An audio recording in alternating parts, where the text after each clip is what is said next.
my gosh. Okay, let's talk about the second one real fast. Okay, sure. I'm so sad you haven't seen it because No. I checked off at least two instances Mm. where I manifested it in the predictions episode and we got it. Number Wow. one. Well, the episode's name is Crystal Mess. Mm-hmm. Um, Apparently Tina is a term used on the streets Mm-hmm. for Crystal, so Right. they're like, "Oh, we wanted somebody to say Crystal Tina," and I'm not sure if that actually happens. I forget, Mm. but it was I liked it in the because I could relate to the B plot with the adults. It's another kid episode. Basically, the long and short of it is that Tina has a oral report, which they say too many times. They say oral report Mm. way too many times for my likings. And she's paired up with Zeke, and she has severe, performance anxiety. And she every time she tries to do the oral report, she'll start sweating and all that stuff. And so that's her dilemma. Like what can I do about that? Mr. Frond is like texting a girl he likes, and the girl he likes is super into crystals, and so Mr. Frond gives Tina one of the crystals that Cassie gave him as a good luck charm. And then of course, the whole placebo effect comes in, and she's able to do the report without sweating, and it does a good job. And everyone's like, "Oh, that crystal is special, it has good energy or whatever." And then people start wanting to borrow it, and instead of borrowing it, Louise tries to market Tina as like, stand by Tina and her crystal and you'll get good luck Mm. type of thing. And what else is happening? So that aspect is pretty much a plot, is just her having her good luck charm crystal, and that's the mess, I guess. Okay. And then with the adults, you have Bob and Linda, who are going to farmers market now and getting a bunch of vegetables and produce that are about to go rotten the next day. We've all been to a farmers market. Mm. And the aspect is them like not wanting to get rid of the gross vegetables, but also they don't know what to do with it. So what's their solution? They try to serve it to everybody at the restaurant. They try to serve it to the kids at home. There's still vegetables left over because there's so many vegetables. Wow. And so they start pickling things. And it's a pickling episode where they just are pickling everything to the point where the restaurant smells like vinegar, and they're forcing the patrons to try their pickled carrots, and Teddy doesn't want anything. Mort's there again. It's another Mort appearance. Boom, boom, boom. Yeah, that sounds about correct. Wow. Okay. And then I have some other like spiely stuff that I still want to say. Mm. First thing is, I have a question for you. Mm. Can you spell anniversary? Yes. Prove it. ANNIVERSARY. Cool. That was a joke where Louise was like, a newsflash, fourth graders can't spell anniversary. Mm. I put Zeke and Tina action, and I put a heart around it because, and I'm kind of sad that you haven't seen the episode, but when you do, I'll just point it out. But Zeke is Tina's partner for this presentation, and the entire time, so there's the pre-performance, the actual performance, and then because they did so good on that performance, they're invited to do it again in front of important people. Okay. Yeah. And so, but each time Zeke is super supportive of her. He's just like, "It's okay. I know you're nervous. I know you're going to sweat a lot, but like, you got it, girl." Like the whole time. And I asked for that. I asked for Tina Zeke interactions and Jimmy Jr.'s nowhere to be found. Oh, okay. Like I can only think of at least maybe one time that I heard him or saw him, or maybe I was just maybe in my zone. But he doesn't really interact in a jealousy type of way. So maybe it's a sign. Okay. Maybe. And Sure. There's another appearance by guess which character that I asked for in the predictions episode. The lady, her name is Squirt. What's her name? Say Squirt. What is it? I don't. You can't say that hint and then I don't know. Lady Luck. Nat? Stephanie Nat. Yes. No, but Stephanie from Brooklyn Nine-Nine, Chloe Barbash is in it. Oh. Okay. But I was talking about Peter Pescadero. Oh. He's in the episode, and not only is he in the episode, but he does a windmill break dancing move. Oh, wow. And it's so great. He just shows up out of nowhere, and he's trying to get some of Tina's good luck. Because he's like, I haven't been able to crack the windmill in my breakdancing, but if I stand next to Tina, and then he does it all the way. My gosh. So I really like this episode, partly because of what I'm doing in school right now, and I just recently had to write a report on the thought behavior connection, and it's like how when you think things are possible, or like when you have a thought in your head, like it can affect your behavior, and right. there's a thought physical connection too, where like if you're thinking, like if Tina has these physical reactions of like sweating and with her performance anxiety, but she thinks differently, those physical manifestations will stop. Like she didn't sweat, and I was like, wow, that's cool that they just did that there. Yeah that's true. And in terms of the B plot, I related too much in the whole wanting to, like when you go to farmers market, you see the produce that are less pretty or things like that, and you feel bad. You feel like you don't want to waste food, and so I understand Bob and Linda wanting to save those ugly fruits and vegetables. And I've done Farm Fresh to You. I've done Imperfect Produce and stuff like that. So I get their wanting to save them. But I was a little disappointed in Bob, to be honest, for this episode. For being such a food connoisseur and trying to do all these different things with food, he really didn't put much effort into figuring out what to do with the excess like vegetables and fruits. He just pickled everything. I'm like, you can make vegetable stock, you could make other things, I don't know, like you can make preserves, make jams, like but jellies and shit, but they just pickle everything and make it seem like a burden when he uses saffron in his ingredients and stuff. I'm like, what are you doing? You have this selective ability to know what to do with food in a creative way. Yeah, I guess that wouldn't have been as entertaining, I suppose, as if he just if he did the right thing. But, or juice everything. They could have juiced everything, Yeah. Linda's into juice for some reason. But, do you hear that? It's the typewriter. We have breaking news. It's news time. We can use that clip. I'm sure we can find it. So when I was looking around here, I don't know if you had seen this online, but we now have episode titles for basically the rest of the season, almost. Okay. Put a pin in it. Let me say my two. I have 2.5 more bullet points, and then I'm done. Cool. All right.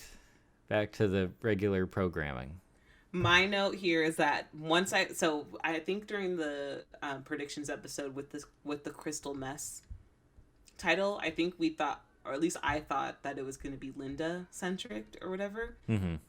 But once I found out it was Tina who was going to get the crystal and like have this experience, I totally thought it was going to be more like a Tina Witch episode where she gets super into crystals and is telling everybody what to do and is being like, oh, you can't, oh, your life is terrible, it's because you don't have this crystal and that. And so I wanted to express my discontent with that lack of follow through on that opportunity. Yeah, I assumed they had a musical sequence of her and her new person. They did that with the witch episode. They did that with her first like Tammy episode, right? Mm-hmm. Bad girls don't like to go to dog prom. So I was expecting a similar thing here, just because it sounded so similar in its premise. But it also sounds like that episode of Winnie the Pooh with Piglet's magic mittens that he uses to ice skate.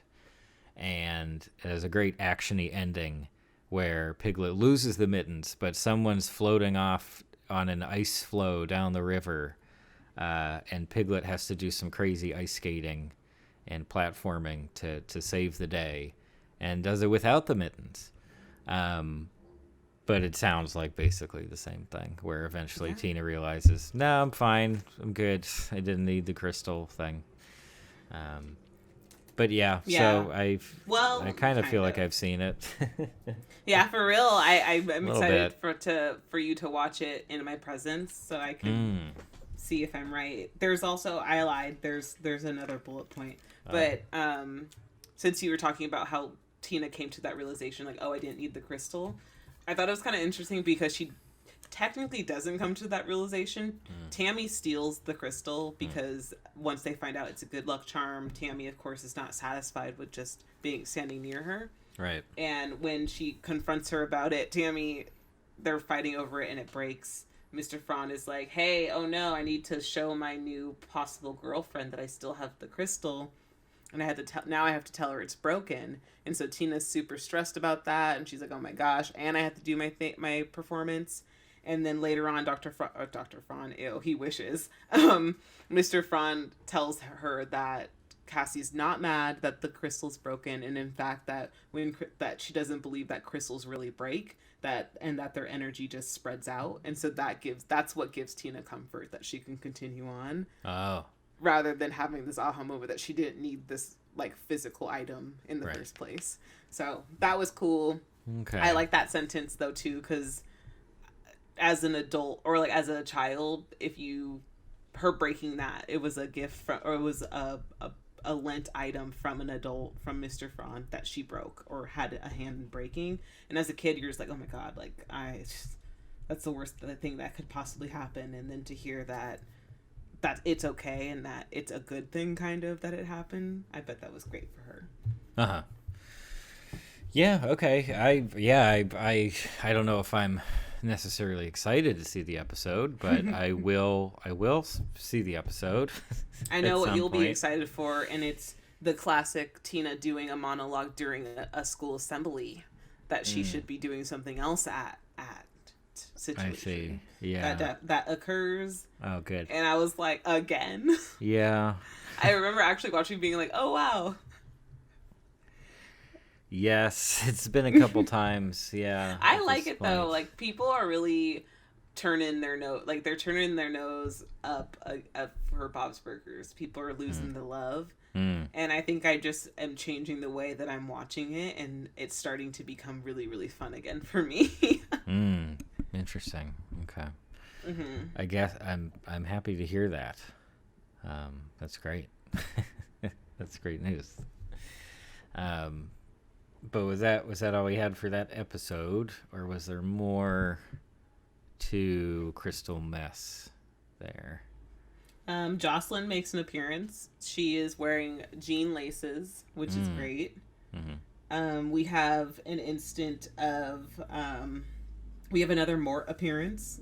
He's not as important as he was in the first episode, but it's 2 Morts in a row, and we're gonna keep a tally now. Okay. At this point, we're like, we got 1 for Peter Pescadero, 2 for Mort.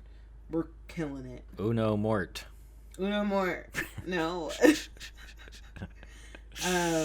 I did enjoy the line where Mr. Frond is sad after the crystal broke, and he doesn't want to tell the girl that it's broken, so he's in his feelings when he's emceeing the assembly or whatever, and he says that like dreams die and stuff like that, like don't love anything because things will die. Oh, yeah. And that was great.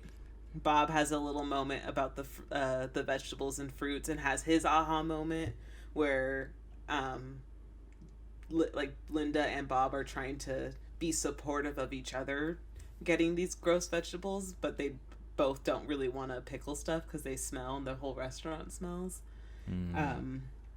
And Bob's like, ugly, soft, discolored food ... is food too. And I'm like, ugh, that's true. Yeah. But also that doesn't mean that you have to have it, you know? Do you ever have that feeling like where you like when you were a kid or a young adult, I don't know, this is weird, I don't know, did you ever like pick up a toy or a doll that you knew that you consciously knew that you hadn't touched in a while, and you're like, well, I don't want to hurt its feelings, so I'm gonna like touch it for a little bit? Did you ever do that? Maybe after like post Toy Story, Mm-hmm. right? I think that idea was embedded, or just I think it would have to be a toy that's more personified, right? So like stuffed animals are a good one for that, you know. Okay, so like what if you're at farmer's market? Because sometimes I think about that too at farmer's market when I see, you know, like an orange that's kind of smushed a little bit, and you're like, no one's gonna pick you, and that makes me so sad. And you're probably just by all these other oranges that are gonna get picked and are cool about that, and you're just gonna sit there and be a little smushed orange. Sure, yeah, if you personify the fruit, you know, that can happen. Um, but preventing food waste, you know, see, this is why we have imperfect produce to help We us love out. imperfect produce. We love it. I like that. I love them at the beginning more so. Some of their produce come from my hometown, so Oh, I see. which says a lot about them. Just kidding. We're great. Yeah. I think that was all my notes that I had. Oh, I lie. I went to farmer's market myself this morning with my grandma, and we went to a booth called Completely Pickled.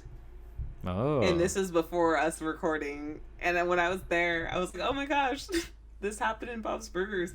And they had so many pickled items like pickled beets, asparagus, carrots, chickpeas, and like sauerkraut.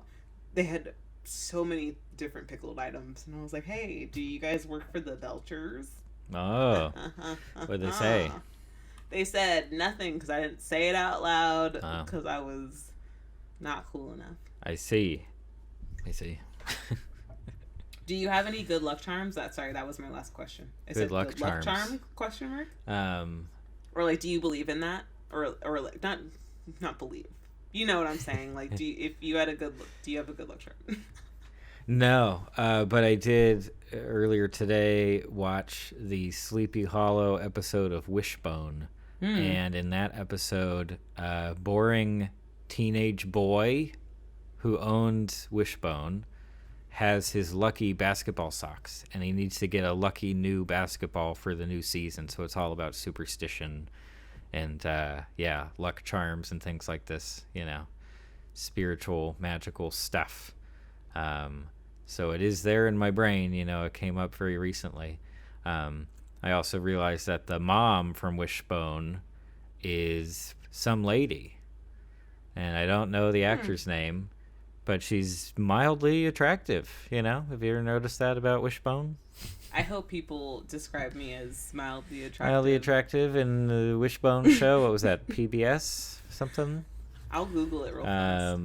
They also had a really fun segment at the end of the episode where they just showed, like, hey, here's how we lit all of our spooky scenes. Like, here's the key grip, and he's going to talk about the lights that we used and stuff.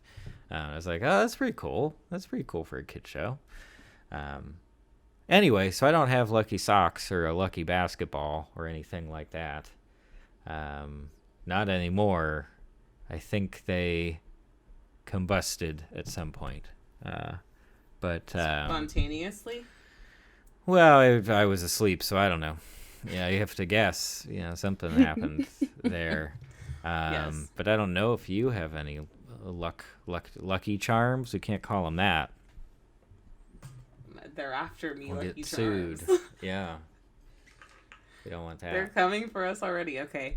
I think I do like having items, like little air quotes Lucky Charms or something that I keep to myself because I lose things so often. I like the idea of that I have something that if I keep for a long time, then I know that I'm lucky, which in turn makes the item lucky. So I have you've seen it. I have a little tiny Tommy Oliver White Power Ranger figurine that I keep in my purse, and I think he's a really good luck charm for me because I've encountered many times where I thought I've lost him, and he just comes around.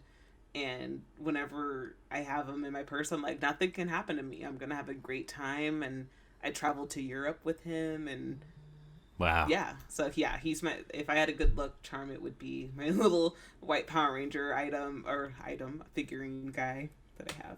Oh, I see. Okay. And then my last question: how do you feel about letting some? This is me reading my handwriting. How do you feel about letting someone borrow something you were lent/gifted? I mean, I think it's a pretty big difference between gifted and lent, you know. Well, then you can go ahead and give me two answers. But yeah, gifted. I mean, sure. If I don't need it all the time, someone can, borrow it. If Well, like, how about gifted and like there. are obsessed with, like gifted and like you love it and you like are something precious. Yeah, I'm struggling to think, what someone would ask to borrow. That's important and valuable. But that's not Your really drum board. That's not really the fun. That's not really the fun part of the question. I don't know. I guess if it's something I've been loaned, I'm not going to loan it out. No, that seems kind of weird. It's not. Okay, well, non-consensual. I'll stop the question there because that's what happened. That was basically what was happening. Is that people were asking Tina to borrow the crystal to have their own good luck, and she's like, "Well, this is Mr. Fran's new girlfriend's." Yeah. Which I thought was kind of interesting that Tina didn't freak out about it, because the last time Mr. Fran said that he was dating someone who wasn't ill, she like helped shave his head, so there was that. Yeah, sure. But I don't know if it's Tina's personality to be overwhelmed and peer pressured, It's just, okay, you can have the crystal. True that. It's fine, whatever. They did a good job of, air quotes, representing performance anxiety. Ah, good. Because that's a real thing. Yeah. Yeah. But sure. It does, and I was like scrolling through Reddit like a few hours ago, and somebody was noting about there's been inconsistencies with Tina's performance anxiety. Like, how is she going on stage with quirkders doing a whole musical number, or like the harmoniums or whatever. Yep. And then she can't do an oral report. Yes, she also basically had multiple panic attacks when they were doing the hamburger dinner theater, which is just the exact same thing. Yeah, it's not even singing there, it's just the one. She does technically get over the stage fright by the end of that episode, so maybe that was supposed to be a tip-off to her doing other performance stuff, But yeah, she's basically the lead in the turkey play, right? In addition to, I still don't, what does that name even mean anyway? Because she's quirky and a producer. Is that really it? Isn't that that's how I took it. I always just forget it because it means nothing to me. I love the song. How dare you? How dare you? The episode's whatever, but that name means absolutely nothing. Anyway, that's nothing. Anyway, she did that, and then she did the Kissing is Fine song, improvised, I guess, kind of. I guess it's improvised monologue. But yeah, I mean, it's fair. It's fair.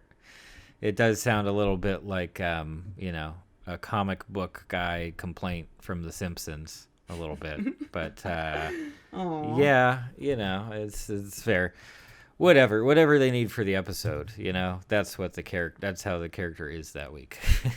It's fine, but it's largely consistent. The show is definitely becoming that, where exactly whatever they need to be. Okay, sure. Do you want to rapid fire tell me the titles that are there, because I have not looked it up? Yeah, so there's a bunch more. I'll have to confirm, because there were the initial 5, and we went through all of those. And then there were a few more that got mentioned at some point, like Beach Please we talked about, Stuck in the Kitchen with You we talked about, right? Mm-hmm. Loft in Bed Slation we mentioned for sure. Oh, it's Lot in Bed. It's Loft.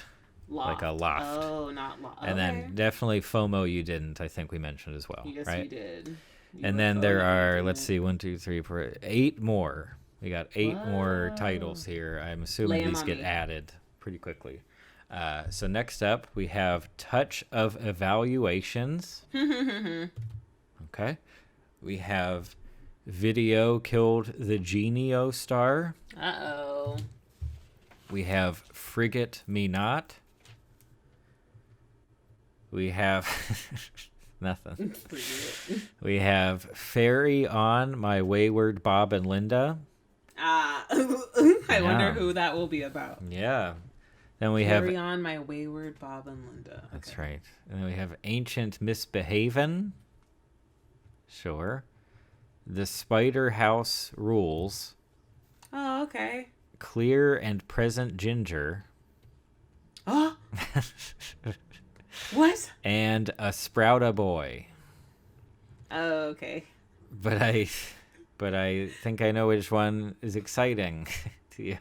All I know is like, and here I go right now, about to get emotionally invested in this. I'm telling Fox right now, if you try to give me if you're trying to tease me about Ginger right now, and the episodes ends with it being like some sort of Powerpuff Girl, where you don't see the face at all, or like you see like an arm or like a leg, and that's it. Oh yeah. I'm gonna be very upset. I am saying that today. Yeah.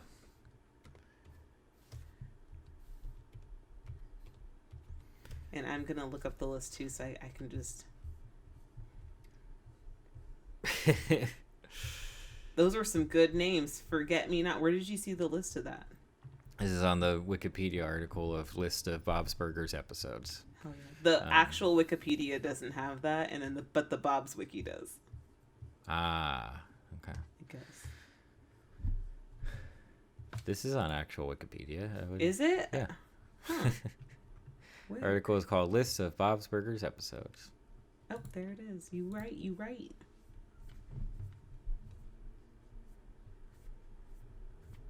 I'm gonna guess some real fast. Wow, Loft and Bedslation. Touch of Evaluations. Maybe, okay, so Video Killed the Genio Star. Gene makes a video and it's not as good as he thinks. But then it ends up being good and we're all happy about it. Okay. Forget Me Not. If it was Forget Me Not, or like if it was, maybe there's a fridge, like a refrigerator situation, and they have to get rid of the fridge, or like the walk-in, replace something in the walk-in. I don't know how walk-in freezers work. Fairy on My Wayward Bob and Linda. Bob and Linda get on a ferry that takes them away farther than they're supposed to, and then the kids have to help them get back. Or the kids get stuck on the ferry, and Bob and Linda have to get them back. But more than likely the former. Okay. Ancient Misbehavin'. They find an old relic that is like, oh, we're all bad if we're near it or something. Sure. Ancient Misbehavior. Yeah, that's good. I think I'm going to take new guesses at these every week. How about a grandparent doing something goofy? Oh, yes. I like that. Like, what's Linda's mom's name? Gloria. Oh, thank you. I was like, what is it? Gloria. Gloria comes in asking Bob to help her with something, but she doesn't want Bob to tell Linda, and because she's misbehaving. Oh, okay. Or something like that. Okay, sure. Yeah. Okay, the Spider House Rules. Yeah. What is that a play off of? The Spider House Rules. Like house rules. I don't know. Maybe we find out Bob is afraid of spiders and can't kill them, or we have a lifelong or like a life learned lesson about killing spiders, or overcoming your fear of insects or whatever. That'd be kind of cool. Okay, sure.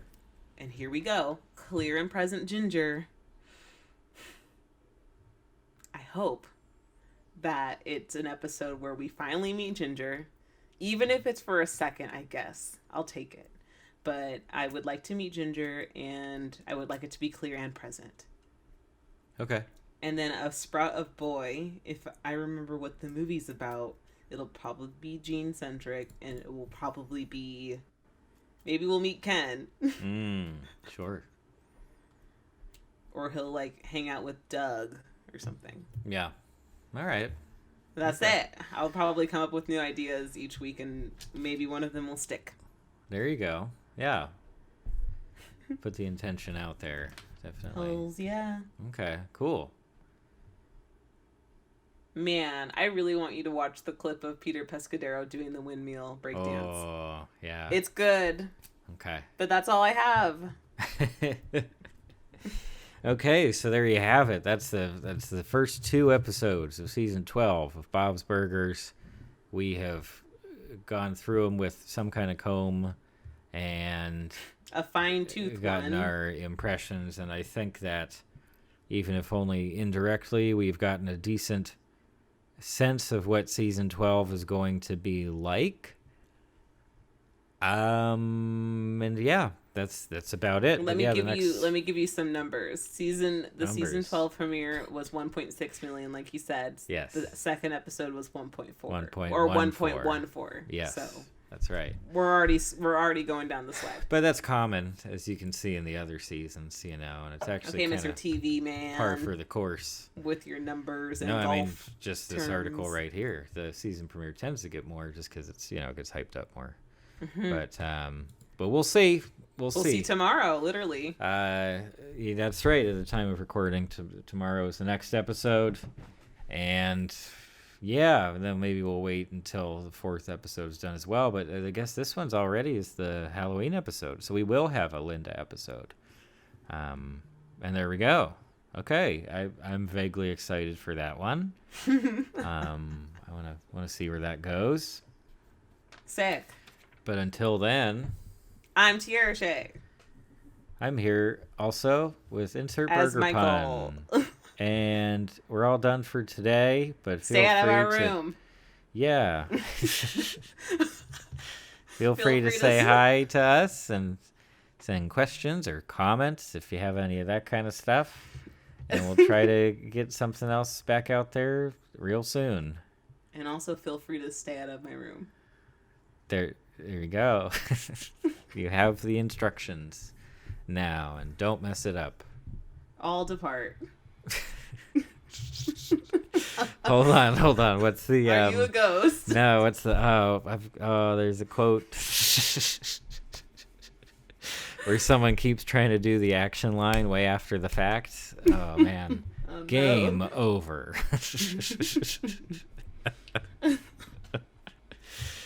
I'll put that on ice. Cool off. Oh, I think it was cool off. Yeah, and Hot Fuzz. Yeah. Oh my gosh. Check out his ass. We were just talking about that movie. I want to watch it soon. Yeah, watch it. But anyway, bye. Cool.